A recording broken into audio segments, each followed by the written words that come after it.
Hello, welcome to the Thunderdome. This is the Blender VSE Learning Curve episode 1. Jumping in.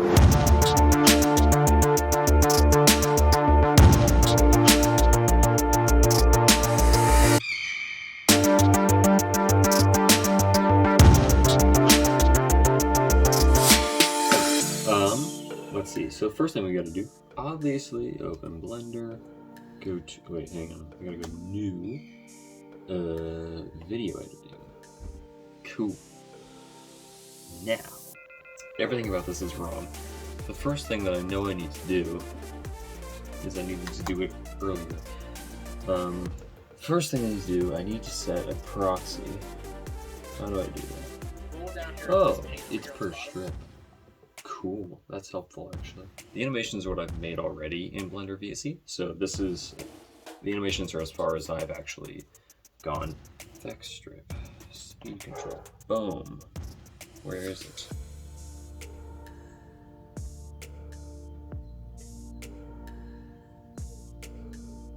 Wait. I don't know if that worked or not. I don't think it did, but we're gonna roll with it anyway. So what I need to do now is be able to delete that track and have everything snap back into place. So the awesome thing about Blender VSE and Blender in general is that you can install add-ons from GitHub and then just basically expand the feature set of the entire program at will, which is awesome.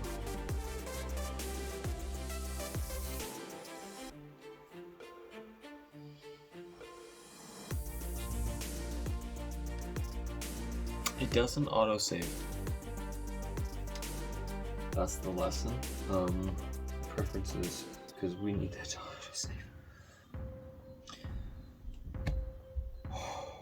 I got it back. Okay. I've exported, or rather rendered, the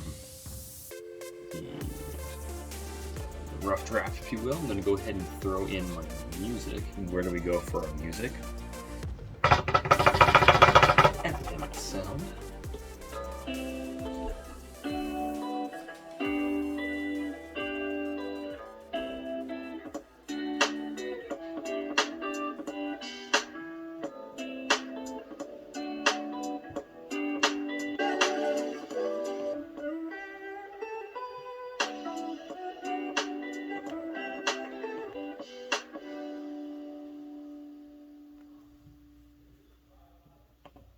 That one.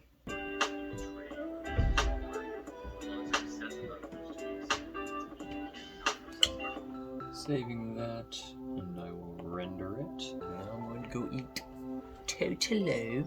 Alright, color grading is complete.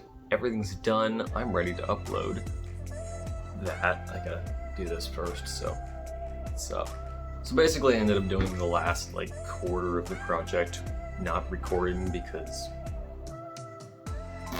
why would I? So I'm going to quickly go over the things that I did, what I learned, and generally,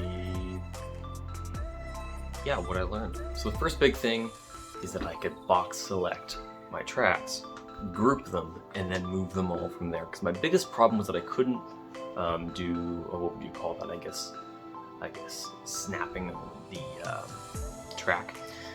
I couldn't snap all of them together. To move everything, and I couldn't.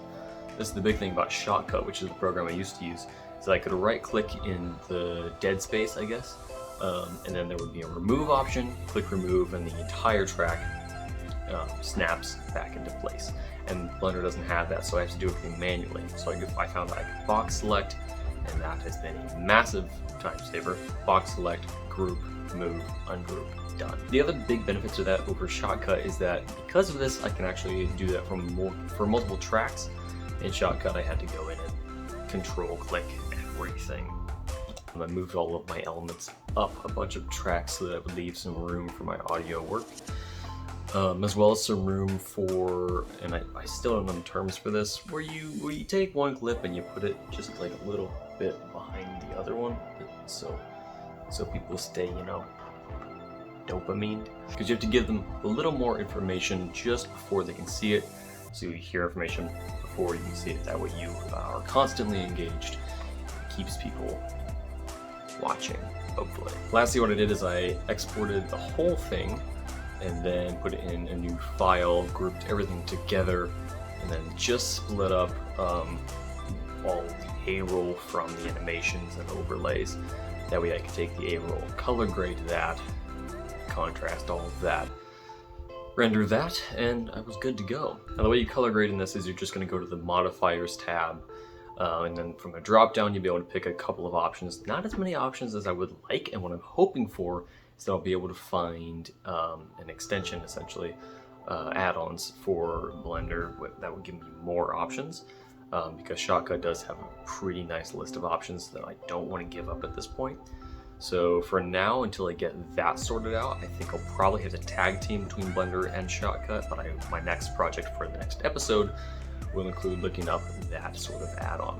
Now for the next episode, what I'm going to do is I'm going to make another animation, and I'm going to try to make it as complex as I can. So what that's going to entail is lots of crosswork between Blender, probably Shotcut, and Canva, which is where I do a good bit of my basic animation work. And maybe find a new program. If I do that, then we'll make a new series out of that too. So what this next episode is going to focus on is really going to be the small details, which is where most of my work needs to be anyway. So to-do list for the next video, it's going to be animation. We're going to pick the add-ons we need, get good with small adjustments and the detailed edits, and we're going to figure out more of the inner workings of the Blender interface, because it is atrocious. And I do believe, my good friends, this is the end of the video. So thank you for watching episode 1 of Learning Curve. I'll get better, I promise. Also, it's been 2 days. I know I'm wearing the same thing. I promise I changed in the middle. That's 2 days of 2 weeks, and I'll see you in the next episode.